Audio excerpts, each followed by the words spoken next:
Shalom, selamat pagi Bapak Ibu Saudara-saudari yang terkasih dalam Tuhan Yesus Kristus.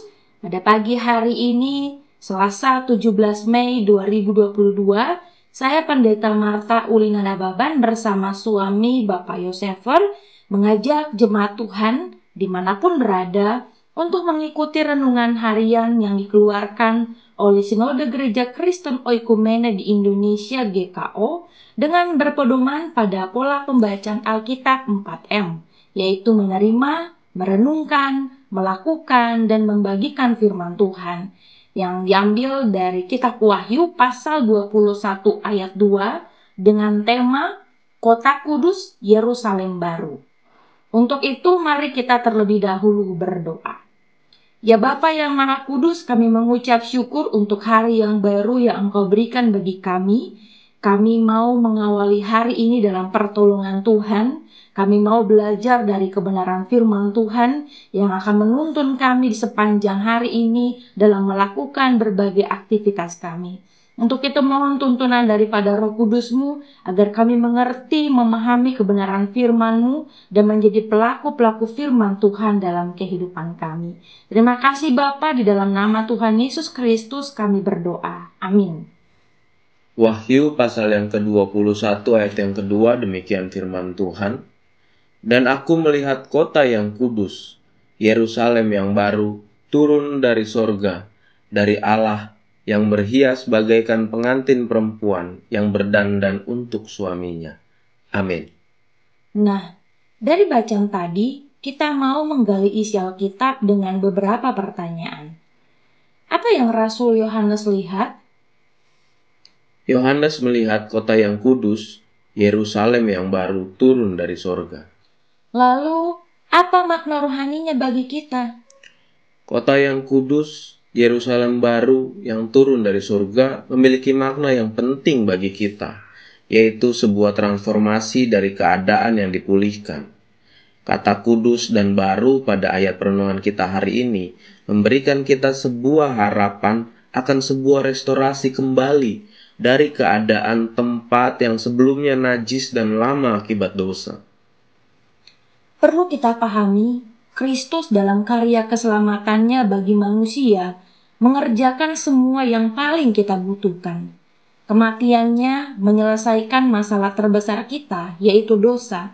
Kebangkitannya menjawab ketakutan terbesar kita akan kematian, sehingga kita tidak takut lagi menghadapi kematian, dan naiknya Yesus ke sorga menjawab kebutuhan terbesar kita, yaitu kebutuhan akan sebuah tempat untuk bisa bersama-sama dengan Bapa dalam kekekalan di kota Kudus, Yerusalem baru, di mana kelak Allah berdiam bersama-sama dengan manusia di tengah-tengah manusia.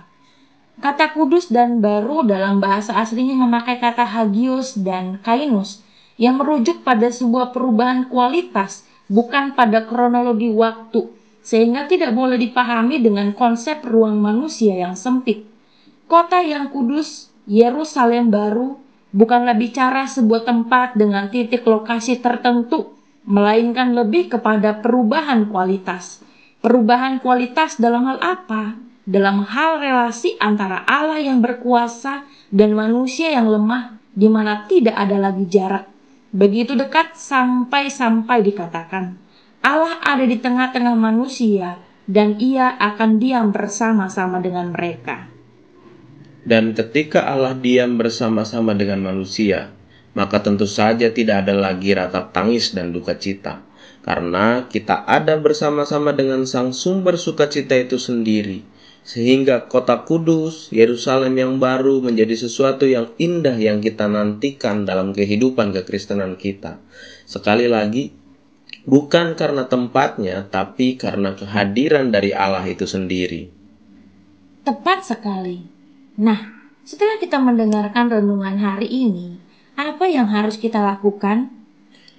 Kota kudus, Yerusalem yang baru, seharusnya menjadi sebuah harapan bagi kita semua, bahwa kelak kita semua akan berada di sana bersama dengan Allah selamanya. Dan harapan ini pun seharusnya memberikan kita kekuatan untuk terus bertahan dalam pergumulan, untuk terus setia melakukan kebenaran firman Tuhan. Karena Alkitab mencatat, hanya mereka yang menanglah yang dapat memperolehnya. Untuk itu, mari kita bagikan kebenaran firman Tuhan ini kepada keluarga kita, orang-orang terdekat kita, baik dalam komsel, di tengah-tengah gereja, dan dimanapun kita berada. Mari kita bersatu dalam doa. Terima kasih Bapa, pagi ini kami telah belajar dari kebenaran firman Tuhan, di mana ada satu waktu kami akan berkumpul, kami akan bersekutu bersama dengan Engkau, dan kami memuliakan Allah di dalam kehidupan kami tanpa dibatasi ruang dan waktu. Ya Tuhan, kami merindukan waktu itu, dan biarlah untuk itu kami mempersiapkan diri kami mulai saat ini. Kami boleh memperlengkapi diri kami, sehingga kami didapati keadaan layak ketika Tuhan menjemput kami kembali kepadamu. Terima kasih Bapa. Tuntun kami di sepanjang hari ini dalam kuasa Roh-Mu yang kudus. Dalam Kristus Yesus kami berdoa. Amin. Demikianlah renungan pagi kita di pagi hari ini. Kiranya menjadi berkat untuk kita semua. Selamat pagi, selamat beraktivitas. Tuhan Yesus memberkati.